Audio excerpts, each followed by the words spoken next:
Hey, what is up, everybody? Welcome to Whale Talks Wrestling, episode 67, and starting it off with some bad news. The death of Luke Harper, Brodie Lee, hit me pretty hard, man. I still can't believe it. Always been one of my favorites ever since I saw him in NXT.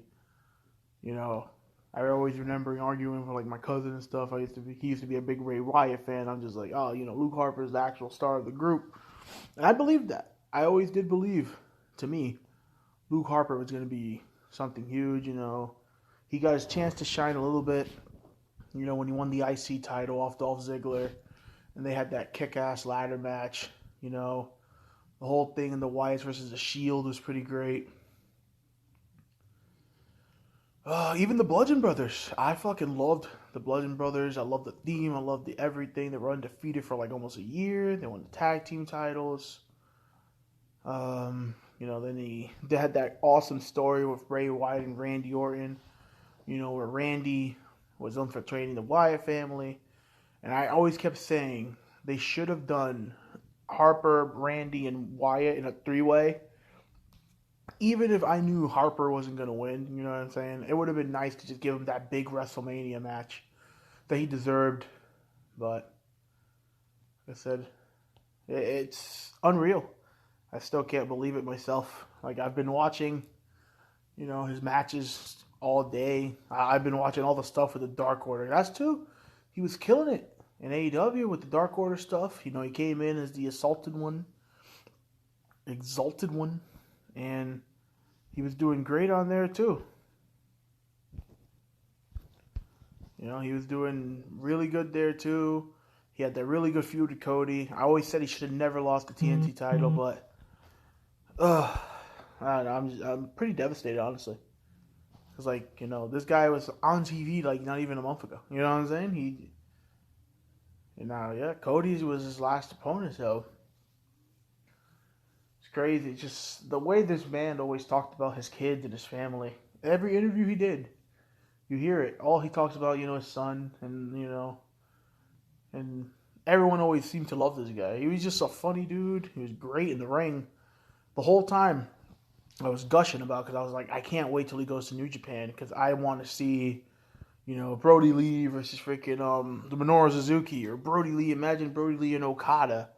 He could have had so many 5-star classic matches. Imagine Brodie Lee versus Kota Ibushi. That's what I was waiting for the whole time.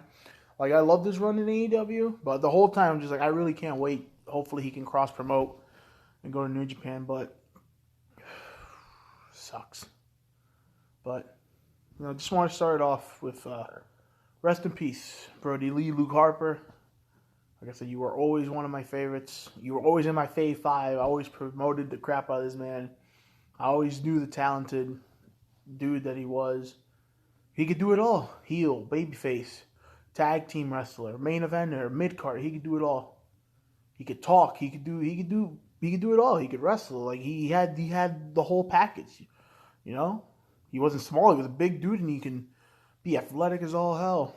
But let's try to, move on to the other stuff. I'm only going to be reviewing AEW, NXT, and the little specials here and there in New Japan. I'm still going to watch Raw and SmackDown, but I just can't review them anymore because I feel like it's just a repeat. Like, Raw especially, it's the Hurt Business doing their thing. I love the Hurt Business. I love what they do, but I feel like when Raw and SmackDown go back to normal, I'll start reviewing them more, but let's start off with AEW. Hangman, John Silver, and Alex Reynolds versus Matt Hardy and the Private Party. Silver and Reynolds were dressed up like cowboys. Man, I know these guys were devastated too. That's what I mean. The Dark Order is such a good thing now. But Matt Hardy's theme is just nasty as hell. That man has no right having a theme that cool. I love Matt Hardy. Hangman's working well with the Dark Order. Nasty twist of fate on Silver to the outside, dropping from the apron. I was like, yo, Matt, that looked like it hurt. Matt Hardy is starting to act like a dick. Private Party hits the gin and juice. Matt forces himself in and takes the win. But he's kind of like, hey, he's kind of like using Private Party. So I feel like we're going to see Big Money Matt soon.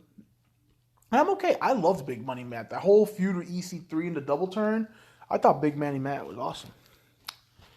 Cody announces that he's having a baby in this weird little Christmas thing. And then we get Cody versus Angelico. Angelico is working a bunch of different submissions. This is his new gimmick. He's just a submission master. Hit a nice death roll ankle lock on Cody. Cody beats him with the Cody cutter. That pissed me off. I'm like, Cody, come on. Taz comes out with Team Taz. Sting comes out to save the day. So Sting's first shoot is going to be Team Taz. Just caught my Team Taz t-shirt. I'm very happy about that. Eddie Kingston comes out, says he's got a lot of enemies, and says he's, where the hell's Pac? Oh, too bad, I took him out. He calls out Lance Archer, but he called out the wrong dude. Lance Archer comes out in a matter of a millisecond and just jumps on this man. Jumps on Eddie. The Butcher and the Blade come out. They jump Archer. Pentagon and Phoenix and Pac actually come out. Big fight breaks out. And now Archer and Pac are starting to argue. Archer and Pac would be an awesome match, by the way. Pac anything, man. Pac is legit. I'm pretty sure. Not counting the time he missed, but I would say Pac, Will Ospreay, and Cody Ibushi are probably the best wrestlers in the world right now. Best Friends and Top Flight and the Varsity Blondes versus the Inner Circle. I did not really enjoy this match. I hate the 10 and 12 and 15 and 20 tag team matches. It was cool. The only cool part I liked was Jericho going at it with Brian Pillman Jr. because that's so weird. You wrestled his dad, and now here you are wrestling his fucking son. So that's pretty cool. I know that had to be a cool moment for Jericho. Sammy needs to be used more, man. Sammy Guevara is legit a fucking diamond ready to be unleashed. So good. The guy could do everything. He makes everything look so easy. Big brawl breaks out. Trent with the gobstopper knee to Sammy. MJF ends up stealing the pin. So basically two same things back to back. Thunder Rosa gets jumped by Reba and Britt Baker. So that feud is still going. SCU versus my boys, The Acclaim, finally on the TV. Okay, so we got Max Caster. He comes out, he does the John Cena rap. He comes at his opponent. Tell me why Kazarian did a better job at their gimmick. Kazarian buried these dudes on the mic. Oh my lord. I was like, I don't know if that was supposed to happen, but Kazarian just made these dudes look like chumps. Oh, I loved it though. He kept calling them green boys. Boombox to the face of Daniels. Uranagi belly to belly. By Bones for the win. Max Caster with the wrap on the Bucks after. They want a title shot next week. Kaz gets visually pissed at Christopher Daniels and he dips. This could be the split of SCU, but they actually covered that on AEW Dark.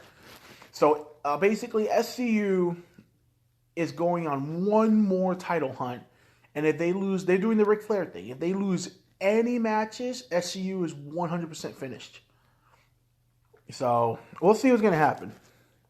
I just want the Fallen Angel Christopher Daniels back, man. I miss the Fallen Angel and the Wave of the Future Kazarian. Both of these dudes need to just go back to their TNA gimmicks. Evilise and Diamante versus Big Swole and Serena Dweeb. It's so hard not to call her Serena Dweeb. I love her though; she's great. Swole taps out Diamante in a Cloverleaf Lion Tamer style. Shocking! I really thought Diamante and Evilise were going to keep picking up wins. They've been on a roll. AEW World Title match, Kenny Omega versus Joey Janela. Joey does not even wait for this match to start. He throws a trash can right at this man's face. Kenny Omega beat the crap out of him, starts commentating his own match while beating the shit out of him. Sonny Kiss is setting up tables for Joey Janela. Joey with a leg drop through a table onto Omega. That looked rough.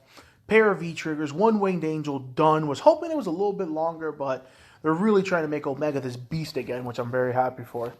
Love Don Callis being his manager. Don Callis is very good on the fucking mic, man. I fucking got so happy. So I don't understand this shit. So this thing pissed me off.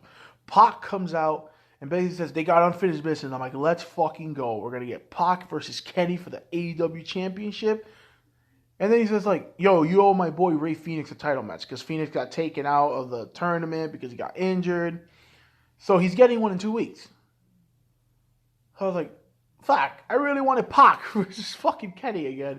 But hey, Ray Phoenix and Kenny had an amazing match for the fucking AAA championship. So that's AEW. Very, very. It was an okay show. I feel like they could have done more, you know.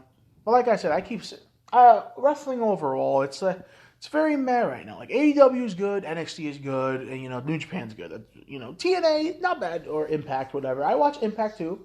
You know, I mostly watch for the Motor City Machine Guns and Chris Bay, but that's AEW.